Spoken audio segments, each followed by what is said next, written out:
اعوذ باللہ من الشیطان الرجیم بسم اللہ الرحمن الرحیم توکلت علی الحی الذی لا یموت افوض امری الی اللہ ان اللہ بصیر بالعباد وما توفیقی الا باللہ ویستحب البرش المشتملۃ علی الوان مختلفۃ بینہا وفی کل واحد منہا۔ بحث ہماری آج میرے بچے مستحبات رمی کے بارے میں ہے۔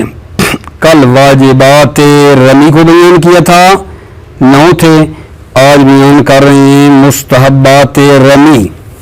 رمی کے مستحبات 10 ہیں، واجبات 9 تھے، رمی کے مستحبات 10 ہیں۔ پہلا آغا جان رمی میں برش مستحب ہے۔ برش کیا ہے؟ یعنی وہ جو پتھر مار رہے ہیں، وہ پتھر کے ٹکڑے چھوٹے چھوٹے، وہ مختلف رنگوں پر مشتمل ہوں۔ برش کا یہ معنی ہے، وہ سنگریزے، وہ پتھر کے ٹکڑے مختلف رنگوں پر مشتمل ہوں، ایک سرخ ہو، دوسرا سبز ہو، ایک نیلا، کوئی پیلا، ٹھیک ہے۔ ہر پتھر کا رنگ دوسرے پتھر کے رنگ سے مختلف ہو، ایک یہ، اور پھر ہر پتھر میں مختلف قسم کے نقطے ہوں۔ ہر پتھر کے ٹکڑے میں جو مارا جا رہا ہے پتھر، اس کے میں مختلف قسم کے رنگ ہوں، خود اس ایک میں بھی مختلف قسم کے رنگ ہوں۔ اس کا مطلب یہ ہے برش۔ برش کس کو کہتے ہیں؟ اگر رمی میں برش مستحب ہے، یعنی جناب وہ جو پتھر کے ٹکڑے مار رہے ہو، وہ جو پتھر مار رہے ہیں، ٹھیک ہے، ہر پتھر کا رنگ دوسرے سے کیا ہو؟ مختلف ہو، اور خود اس پتھر میں بھی اس کے اندر مختلف قسم کے کالے، پیلے، نیلے، مختلف قسم کے اس کے اندر نقطے ہونے چاہیے۔ اس کو کہتے ہیں برش۔ یہ مستحب ہے کہ بھائی وہ جو پتھر مار رہے ہو، ٹھیک ہے، تو وہ پتھر ابھی میں آپ کو مستحبات میں بتاتا ہوں، پتھر میں کرتا آ رہا ہوں کہ وہ پتھر کتنا ہونا چاہیے، ٹھیک ہے۔ ابھی انشاءاللہ ان قریب آپ کو بتاتا ہوں کہ اس کی مقدار کتنی ہونی چاہیے، اتنی ہو کہ اس کو پتھر کہا جا سکے، ولو چھوٹا سا ٹکڑا بھی اٹھائیں، ٹھیک ہے، کہ اس کو آپ انگلی کے وہ اوپر والے سرے پہ رکھ کر ماریں تو آرام سے اس کو مار لیں۔ خذف اس کو کہتے ہیں، بعد میں آ رہا ہے، ٹھیک ہے۔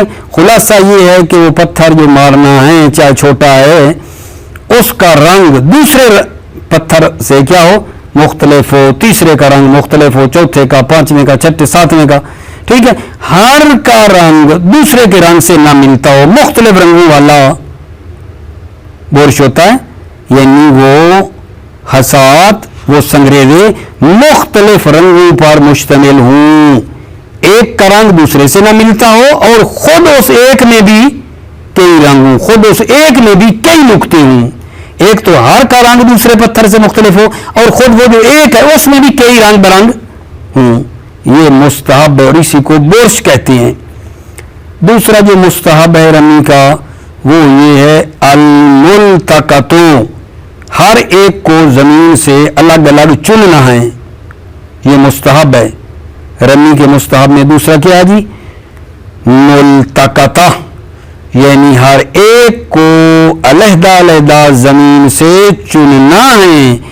ایسا نہیں کرنا کہ ایک بڑا پتھر اٹھا کر اس کے ٹکڑے کر لیں، نہیں، ہر پتھر کے سنگریزے کو، ہر پتھر کے ٹکڑے کو زمین سے کیا کریں؟ چنیں، ٹھیک ہے۔ آ گئی بات آگے جان، اس کی مقدار کتنی ہونی چاہیے جناب؟ اس پتھر کی کتنی مقدار ہو؟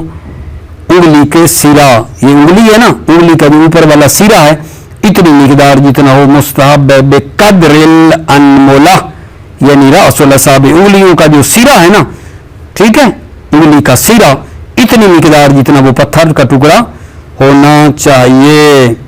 یہ 3 ہو گیا مستحب۔ چوتھا جناب یہ ہے کہ وہ جو رامی ہے، وہ جو مار رہا ہے، وہ وضو کے ساتھ ہو، طہارت مستحب ہے، رامی کا طہارت و وضو ہونا مستحب ہے۔ 4 ہو گئی۔ 5واں یہ ہے مارتے وقت دعا پڑھے، جب مارے تو دعا پڑھے۔ نمبر 6، ہر سنگریزے کو مارتے ہوئے تکبیر کہے اللہ اکبر، شیطان کو مارے ایک پتھر کا ٹکڑا، اللہ اکبر، ٹھیک ہے، 6 ہو گئے۔ 7واں یہ ہے کہ یہ جو مارے تو 15 ذراع یہ دور کھڑا ہو، 15 ذراع دور کھڑا ہو کر، یا 10 ذراع بھی کہا گیا ہے، 15 یا 10 ذراع مارتے ہوئے دور کھڑا ہو، ٹھیک ہے۔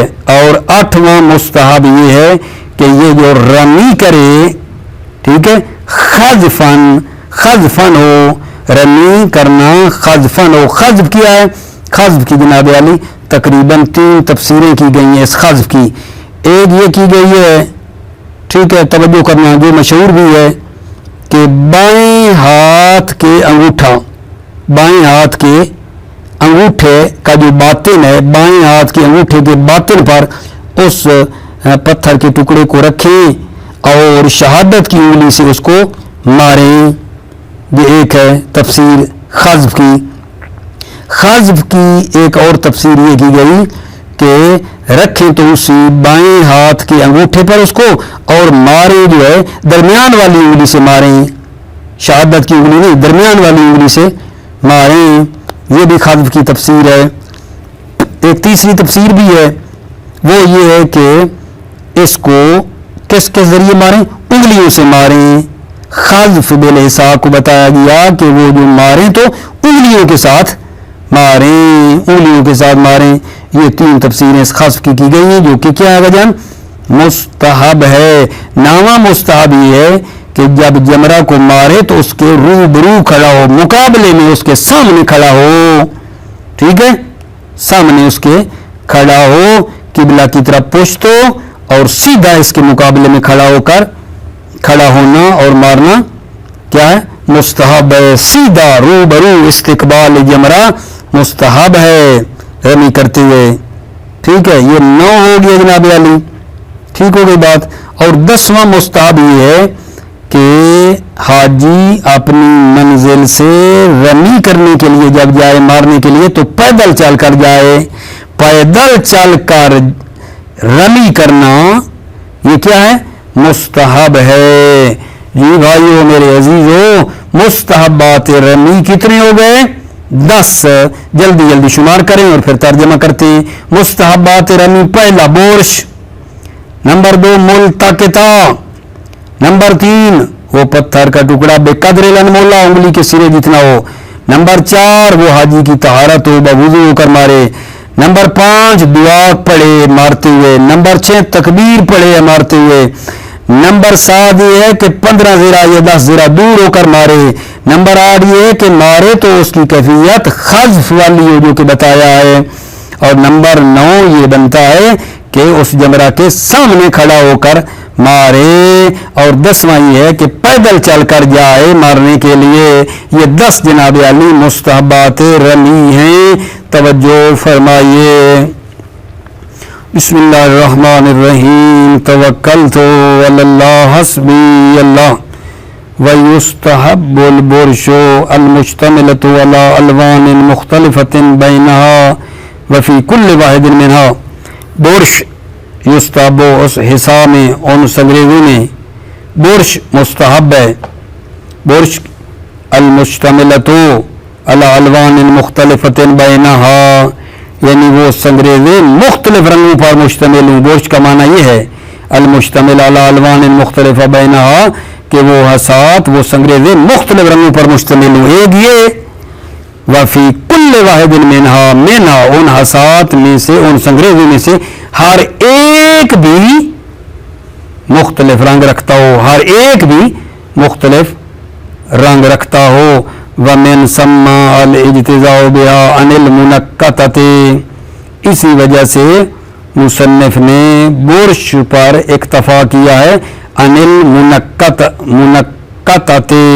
منقطہ کی بجائے برش پر اکتفا کیا ہے۔ مصنف نے نہیں کہا یستحب البرش ہو، بس اتنا کہا ہے، ٹھیک ہے، منقع بھی ہو وہ نہیں کہا۔ وَمِن ثَمَّ الْاجْتِزَاءُ بِهَا، اسی وجہ سے مصنف نے برش پر اکتفا کیا، بہا برش، عن المنقطۃ، منقطہ کی بجائے برش پر اکتفا کیا ہے۔ لا کما فعل فی غیرہ وغیرہ، نہ کہ ایسے جیسے مصنف نے غیر لوما میں کیا ہے، وغیرہ اور غیر مصنف نے کیا ہے، وہ کیا ہے؟ نہ کہ ایسے جیسا کہ مصنف نے غیر لوما میں کیا ہے اور غیر مصنف نے کیا ہے، وہ کیا بلا، وہ کیا کیا ہے؟ مصنف نے غیر لوما میں کیا کیا ہے؟ وہاں کہا ہے یستحب البرش والمنکتۃ، برش بھی کہا ہے اور منکہ بھی کہا ہے، منکتۃ یہ بھی کہا ہے، اور غیر مصنف نے بھی یہ دونوں کو ذکر کیا ہے، برش کو بھی اور منکتۃ اس کو بھی ذکر کیا ہے، لیکن لوما میں صرف برش کہا ہے، منکتہ کو نہیں کہا ہے، یہ بتا رہے ہیں۔ لا کما فعلہ فی غیرہ، نہ کہ وہ جو مصنف نے کیا ہے غیر لوما میں۔ وہ بھائی سوال ہوگا نا، غیر لوما میں کیا کہا ہے؟ غیر لوما میں کہا یستحب البرش والمنکتۃ، منکہ بھی کہا، منکہ وہ جو نقطے، ہر پتھر کے اندر مختلف رنگ، ہر پتھر کے اندر جو مختلف نقطے ہونے مختلف رنگوں کے، اس کو منکہ کہتے ہیں، منکتہ۔ لا کما فعل فی غیرہ، نہ کہ ایسے جیسا کہ مصنف نے غیر لوما میں کیا ہے اور غیر مصنف نے کیا ہے۔ غیر مصنف نے کیا کیا ہے؟ انہوں نے بھی کہا برش اور منکتۃ یہ کہا ہے، ٹھیک ہے۔ ومن جمع بین الوصفین، اور جس نے دونوں وصفوں کو جمع کیا ہے، کیا کیا بلا؟ برش بھی کہا ہے اور منکتۃ یہ بھی کہا ہے۔ اراد بالبرش المعنى الاول وبالمنکتۃ الثانی، اس نے ارادہ کیا ہے برش سے، اس نے پہلا معنی کا ارادہ کیا ہے۔ پہلا معنی کون سا؟ کہ ہر پتھر کا رنگ دوسرے پتھر کے رنگ سے مختلف ہو، برش کا ارادہ کیا ہے اس نے یہ، اور منکتۃ جو ہے اس سے ارادہ کیا ہے ثانی کا، ثانی یعنی ہر پتھر کے اندر مختلف رنگوں کے نقطے ہوں، ہر پتھر کے اندر مختلف قسم کے رنگوں والے نقطے ہوں، ہر ایک کے اندر بھی مختلف نقطے ہونے چاہیے رنگوں کے۔ منکتۃ اس نے ثانی کا اشارہ کیا، یعنی ہر ایک کے اندر مختلف رنگوں کے نقطے، جو ارادہ کیا ہے۔ ومن جمع بین الوصفین، جس نے جمع کیا دونوں وصفوں کو، یعنی برش بھی کہا ہے اور منکتہ بھی۔ اراد بالبرش المعنى الاول، اس نے برش سے ارادہ کیا پہلے معنی کا، یعنی ہر پتھر دوسرے پتھر سے مختلف ہو رنگ میں، وبالمنکتۃ الثانی، اور منکتہ سے دوسرا مراد لیا، یعنی ہر پتھر کے اندر مختلف نقطے رنگوں کے ہوں۔ الملتقطۃ یستحب، الملتقطۃ مستحب ہے، ملتقطہ ہوں یعنی کیا؟ بین یکون کل واحد منھا ماخوذۃ من الارض، یعنی ہر وہ سنگریزہ جو ہے وہ زمین سے اخذ کیا گیا ہو، چنا گیا ہو، منفصلتاً جدا جدا، واعترض بعن المکسرہ من حجر، مصنف نے دوری کی ہے ملتقطہ کی قید لگا کر، بہا ملتقطہ سے دوری کی ہے، ان المکسرہ، مکسرہ من حجر، ایک پتھر کو ٹکڑے ٹکڑے کرنے سے دوری کی ہے، یعنی کیا؟ یعنی ایک پتھر بڑا اٹھا کر اس کے ٹکڑے کر کے آپ نے چھوٹے چھوٹے بنا لیں، یہ ٹھیک نہیں، بلکہ ہر ایک چھوٹے چھوٹے زمین سے چننے چاہیے۔ وفی الخبر التقط الحصا، خبر میں آیا ہے کہ سنگریز حصا، سنگریز التقط اخذ کریں، چننے ہیں، ولا تکسرن منہ شیئا، اور اس حصا میں سے کسی چیز کو لا تکسرن، توڑے نہیں، ٹکڑے نہ کریں۔ اچھا جی، تیسرا رمی کا مستحب کیا ہے؟ یہ پتھر جو مار رہے ہو کتنا ہونا چاہیے؟ بقدر الانملہ، بفتح الحمزہ، ٹھیک ہے، وضم المیم، انملہ، ٹھیک ہے، انملہ بے مقدار انگلی کے سرا، رأس الاصابع، انگلیوں کے سرے جتنی مقدار ہو۔ اس پتھر کی مقدار کتنی ہو بھائی؟ 5 کلو 6 کلو؟ نہ، بقدر الانملہ، ٹھیک ہے، یعنی رأس الاصابع، انگلیوں کے سرے جتنی ہو۔ چوتھا مستحب والطہارۃ من الحدث، حالت رمی، رمی کی حالت میں طہارت جو ہے وہ کیا ہے؟ وہ مستحب ہے، فی المشہور، بنا بر قول مشہور۔ جمعن، یہ کیوں کہا مستحب ہے؟ جمعن بین صحیحۃ محمد ابن مسلم الدالۃ علی النہی عنہ بدونہا، ہاں روایت ابی غسان بجواز علی غیر طہرین، توجہ کرو، جمعن یہ دلیل ہے مستحب ہونے کی نا، کہ رامی طہارت سے مارے، طہارت کرے، وضو کر کے مارے، یہ دلیل اس کی جمع یعنی للجام جمع کرنے کے لیے بین صحیح محمد ابن مسلم کو جو دلالت کرتی ہے علی نہیں عن بدون طہارت رمی کرنا منع ہے. ایک روایت یہ کہہ رہی ہے صحیح بھی ہے اور روایت ابی غسان کہتی ہے بجواز ہی علی غیر طہرن بغیر طہارت کے بھی رمی کا مارنا جائز ہے. ایک کہہ رہی ہے منع دوسری کہتی ہے جواز. ٹھیک ہے تو دونوں کو انہوں نے جمع کیا تو اس کو حمل کیا ہے استحباب پر. قضا اللہ المصنف وغیرہ اسی طرح مصنف نے اور غیر مصنف نے اس کی علت بیان کی ہے اس کی کہ مستحب ہے کیونکہ ایک کہہ رہی ہے کہ طہارت کے بغیر مارنا منع ہے اور دوسری کہتی ہے کہ جائز ہے لہذا مستحب پہ بنایا ہے. وفی نظر ہوں شہید ثانی فرماتے اس تعلیل میں نظر ہے. کیوں؟ لأن المجوزة مجهولة راوی اس لیے کہ وہ جو مجوز ہے وہ روایت جو تجویز کر رہی ہے کہ بغیر طہارت کے بھی رمی جائز ہے اس کا راوی مجہول ہے. وہ جو روایت نہیں کہہ رہی کہ بغیر طہارت کے بھی مار سکتے ہیں وہ مجہول ہے اس کا راوی مجہولۃ الراوی ہے. فکیف یؤول صحیح لاجلھا تو پھر کیسے روایت صحیح کو لاجلھا اس مجہولۃ الراوی کی وجہ سے تعویل کریں اور اس روایت صحیح کو حمل کر دیں کہ مستحب ہے. وہ تو کہتی ہے کہ طہارت کے بغیر صحیح نہیں ہے آپ اس صحیح کو استحباب پہ حمل کر رہے ہیں اسی ضعیف روایت کی وجہ سے. کیسے صحیح ہے؟ کیف یؤول صحیح لاجلھا کیسے روایت صحیح کی تعویل کریں گے صحیح ہے لاجلھا لاجل مجہولۃ الراوی مجہول روایت کی وجہ سے کیسے اس کی توجیہ کرنا صحیح ہے. ومن ثم ذهب جماعة من الاصحاب منهم المفید والمرتضی الى اشتراطها والدلیل معهم اسی وجہ سے گئے ہیں اصحاب کی ایک جماعت جن میں سے مفید اور آگئے سید مرتضی ہیں کیا کہتے ہیں الى اشتراطها کہ طہارت شرط ہے. اسی وجہ سے انہوں نے کہا ہے کیونکہ وہ روایت جو طہارت والی ہے نا کہتی ہے شرط ہے وہ روایت سیاح ہے دوسری مجہول ہے جو کہتی ہے کہ ضرورت نہیں ہے. لہذا اسی وجہ سے جو اصحاب کی ایک جماعت ہے جن میں مفید اور سید مرتضی ہیں انہوں نے طہارت کو شرط قرار دیا الى اشتراطها والدلیل معهم شارح کہتے ہیں دلیل بھی معهم ان مفید اور سید مرتضی کے ساتھ ہے انہی کے ساتھ ہے دلیل بھی اسی جماعت کے ساتھ ہے. والدلیل معهم دلیل بھی اسی جماعت کے ساتھ ہے جو جماعت کہتی ہے ان کی دلیل ٹھیک ہے. وَيُمْكِنُ أَنْ يُرِيدَ طَهَارَةُ اللسان کہتے ممکن ہے ان یرید مصنف نے ارادہ کیا ہو طہارت اللسان کا کہ سنگریزے کی طہارت کا ارادہ کیا ہو. طہارت جو کہا ہے اس میں رامی کی طہارت نہ ہو اس طہارت سے مراد وہ جو پتھر نہیں مارنا وہ پاک ہونا چاہیے وہ ارادہ کیا ہو. يمكن ان يريد طہارت اللسان ممکن ہے ارادہ کیا ہو طہارت حصہ کا سنگریزے کی طہارت کا فإنه مستحب ایضا کیونکہ وہ بھی مستحب ہے علی المشہور بنا بر قول مشہور. وکیلا بے وجوب ہے ایک قیل تو ہے کہ وجوب طہارت حصہ ہے طہارت حصہ واجب ہے. ٹھیک ہو گئی بات.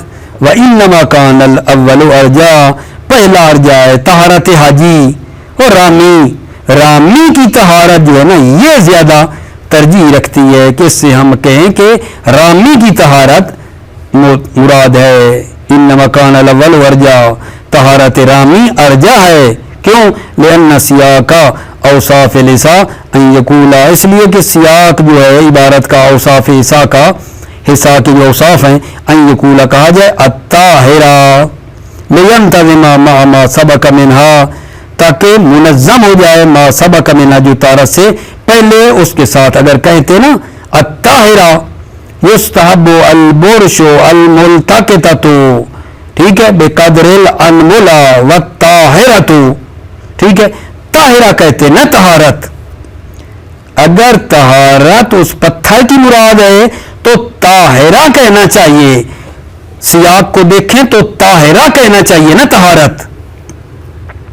ولو ارید العام منہا کان اولا اگر ارادہ کیا جائے عام منہا طہارت حصہ اور طہارت رامی کہ اس طہارت سے مراد طہارت حصہ بھی ہے وہ پتھر والی بھی اور وہ رامی والی بھی یہ ارادہ کیا جائے کان اولا تو یہ بہتر ہے. ولو ارید العام ہاں کان اولا اگر ارادہ کیا جائے منہا طہارت حصا اور طہارت رامی تو یہ اولا ہے، یہ بہتر ہے۔ پانچواں کا جان جو مستحب ہے والدعاء حالت رمی و قبلہ ہے ید یدی بالمعصور، دعا پڑھے حالت رمی میں دعا پڑھے، و قبلہ رمی سے پہلے بھی وہ ید یدی اور حساب و پتھر اس کے ہاتھ میں ہو، کیا پڑھے؟ دعا بالمعصور، دعا جو معصور ہے جو نقل ہوئی ہے سے وہ پڑھے، والتکبیر مع کل حصات اور تکبیر پڑھے ہر حصہ ہر پتھر کو مارتے وقت تکبیر بھی پڑھنا مستحب ہے۔ وَيُمْكِنُ كَوْنُ الظَّرْفِ لِلتَّكْبِيرِ وَالدُّعَاءِ مَعًا، شارح فرماتے ہیں ممکن ہے کہ مع کل حصات جو ہے یہ ظرف ہو تکبیر کے لیے بھی اور دعا کے لیے بھی معاً اکٹھا، یعنی کیا؟ یعنی ہر پتھر کو مارتے ہوئے دعا بھی پڑھے اور تکبیر بھی پڑھے۔ ساتواں مستحبہ کا والتباعد بالرامی عن الجمرۃ نحو 15 ذراعًا الی 10، مستحب رامی جمرہ سے 15 ذراع بے مقدار 15 ذراع دور ہو رامی، 15 ذراع سے لے کر الی 10 ذراع تک جو ہے وہ رامی دور ہو جمرہ سے۔ والتباعد الرامی، رامی کا دور ہونا جمرہ سے مستحب ہے، کتنا؟ نحو 15 ذراع بے مقدار 15 ہاتھ الی 10 یہاں تک کہ 10 ہاتھ تک۔ آٹھواں مستحب رامی خلفن، رامی جو ہے وہ کیا ہو؟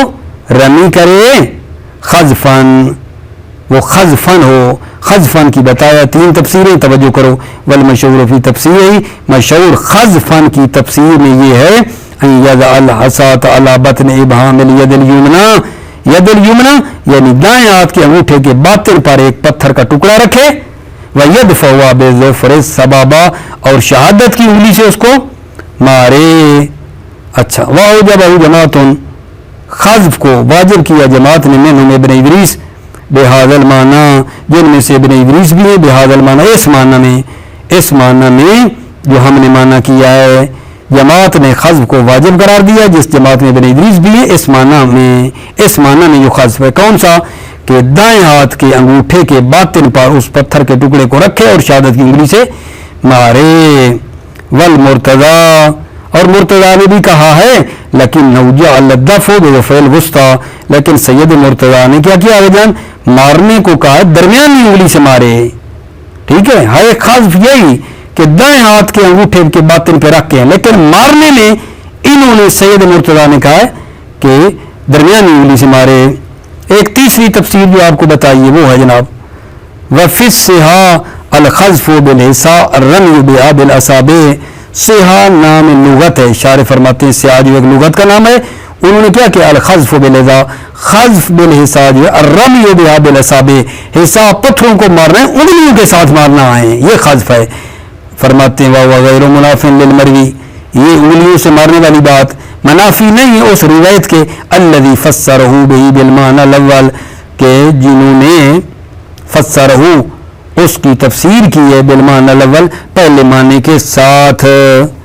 یہ بات نا خذف کی انگلیوں کے ساتھ مارنے والی منافی نہیں ہے اس مروی کے الذی فسرہ بہ بالمعنی الاول، جس مروی کی تفسیر کی گئی ہے پہلے معنی والی۔ پہلا معنی کیا؟ کہ جناب دائیں ہاتھ کے انگوٹھے پہ رکھ کر شہادت کی انگلی سے مارنا، اس کے ساتھ یہ منافی نہیں ہے۔ کیوں؟ لأنه قال فی روایت البزنطی عن الکاظم علیہ السلام یعزفن خذفا ویضعها علی الابہام ویدفعها بظفر السبابہ، کیونکہ روایت میں یہ آیا امام کاظم علیہ السلام سے جو ہوئی ہے کہ یعزفن خذفا، کہ وہ خذفا ماریں گے، اور یہ ان لوگوں نے کیا کیا ہے جنہوں نے مشہور نے کہا ہے نا انگوٹھے پہ رکھ کے مارنا ہے، انہوں نے اس خذف کے لیے اس کو بطور تفسیر لیا ہے کہ خذفن کی یہ تفسیر بنا ڈالی ہے، وَيَضَعُ عَلَى الْإِبْهَامِ، اور یہ کہ اس کو حصا کو پتھر کے ٹکڑے کو رکھے انگوٹھے پہ، وَيَدْفَعُهَا، اور اس کو پھر مارے بِظَفْرِ السَّبَابَہ، شہادت کی انگلی سے مارے۔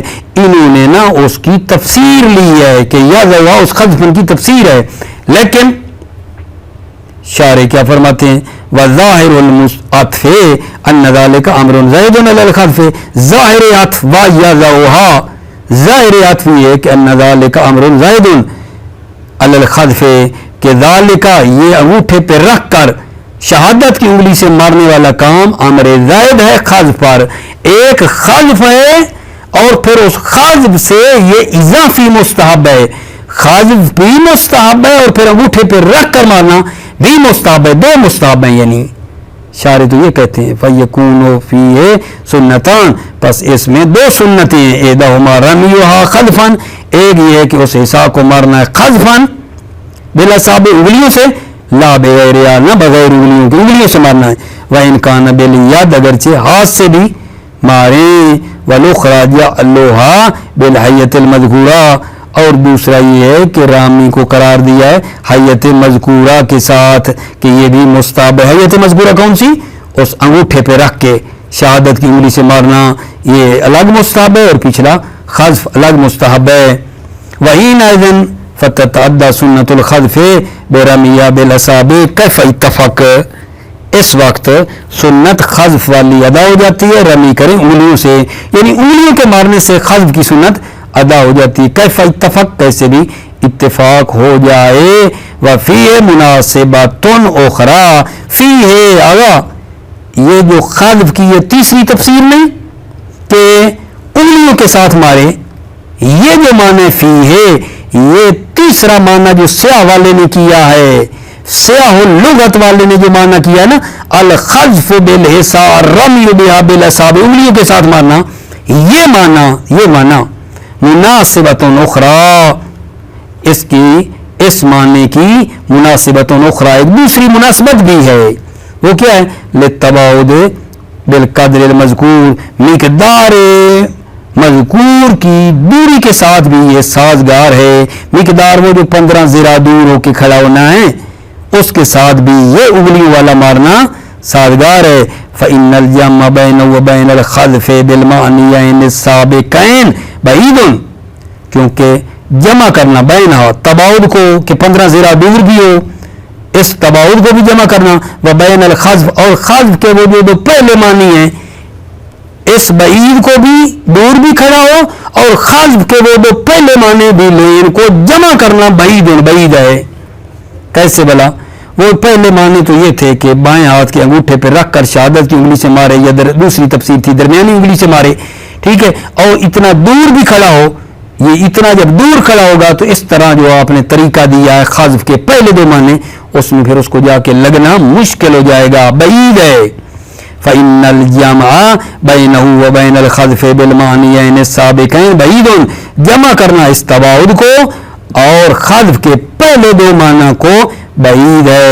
وَيَنبَغِي مَعَ التَّعَارُضِ تَرْجِيحُ الْخَذْفِ خُرُوجًا مِنْ خِلَافِ مُوجِبِهِ فرماتے ہیں اچھا اگر بلا تعارض ہو جائے دوری کے درمیان اور خذف کے درمیان خذف کے البتہ وہ جو پہلے دو معنی ہیں اس کے مطابق خذف کرے یا خذف ہو سکتی ہے یا جناب دوری بھی تو مستحب ہے نا 15 ذرا والی دونوں میں تعارض ہو ایک کام کر سکتے ہوں یا خذف ہو سکتا ہو یا دوری تو کس کو ترجیح دیں جب تعارض بین التباعد والخذف تعارض ہوگا تو خذف مقدم ہے پھر خذف آگے ہو کر کھڑے ہو جائیں خذف کرنے یہ تباعد کو چھوڑ دیں ٹھیک. وَيَنبَغِي مَعَ التَّعَارُضِ تَرْجِيحُ الْخَذْفِ سزاوار ہے تعارض کی صورت میں خذف کو ترجیح دینا. کیوں؟ خروجاً من خلاف موجبہ فرار کرنے کے لیے خارج ہونے کے لیے من خلاف موجبہ کہ جس نے من خلاف موجبہ کہ جس نے خذف کو واجب قرار دیا ہے یعنی خذف کے واجب والے بھی ہیں ٹھیک ہے اس اختلاف سے نکلنے کے لیے ہم کیا کہیں خذف کو مستحب قرار دیں اس کو ترجیح دے دیں. وَيَنبَغِي مَعَ التَّعَارُضِ تَرْجِيحُ الْخَذْفِ خُرُوجًا مِنْ خِلَافِ مُوجِبِهِ سزاوار ہے مع التعارض تعارض کی صورت میں تعارض تباعد اور خذف کے درمیان ترجیح الخذف خذف کو ترجیح دینا ہے سزاوار ہے تعارض کی صورت میں ترجیح الخذف، خذف کو ترجیح دیں. کیوں؟ خروجا من خلاف موجب ہی، تاکہ نکل آئیں اختلاف سے، من موجب ہی جس نے خذف کو واجب کیا ہے اس کے اختلاف سے. کیونکہ واجب والے بھی وہ کہتے ہیں خذف واجب ہے، جو کم از کم ہم مستحب تو کہیں گے. اگر نام مستحب و استقبال الجمرت ہونا اے فی جمرت الاقبا، جمرہ اقبا میں استقبال مستحب ہے. استقبال سے مراد کیا ہے؟ والمراد باستقبالها کونہ مقابل اللہ، مراد استقبالها، استقبال جمرہ سے مراد یہ ہے کونہ مقابل اللہ، کہ رامی مقابل جمرہ اقبا ہو، جمرہ اقبا کے مقابل ہو، لا عالین علیہا، نہ کہ جمرہ کے اوپر ہو، جمرہ کے مقابل ہو. کما یظہر من روایت، جیسا کہ ویسے ظاہر ہوتا ہے کیا بلا ارمیا من قبل وجہا ولا ترمیا من اعلیہا. روایت میں یہ ہے ارمیا، جمرہ اقبا کو رمی کرے، من قبل وجہا، اس کے سامنے، اس کے چہرے کی طرف سے اس کو مارے، ٹھیک ہے. ولا ترمیا من اعلیہا، اس کے اعلیٰ جمرہ اقبا کے اعلیٰ سے رمی نہ کرے. وَإِلَّا فَلَيْسَ لَهَا وَجْهٌ خَاصٌ يَتَحَقَّقُ بِالِاسْتِقْبَالِ، ٹھیک ہے نا، فرما رہے ہیں اس کے مقابلے میں مارنا ہے. وَإِلَّا فَلَيْسَ لَهَا، اس جمرہ اقبا کا کوئی چہرہ نہیں ہے خاص، کہ اس کا کوئی خاص چہرہ ہے. يَتَحَقَّقُ بِالِاسْتِقْبَالِ، کہ رمی میں استقبال محقق ہوتا ہے، اس کا خاص چہرہ، وہ تو چہرہ کوئی نہیں. وَلْيَكُنْ مَعَ ذَلِكَ مُسْتَدْبِرَ الْقِبْلَةِ، سزاوار ہے کہ اس کے ساتھ ساتھ وہ کیا ہو، پشت با قبلہ ہو، قبلہ کو پشت کر کے اس کے سامنے کھڑا ہو کر اس کو مارے گا. دوبارہ یہ بات سن لیں.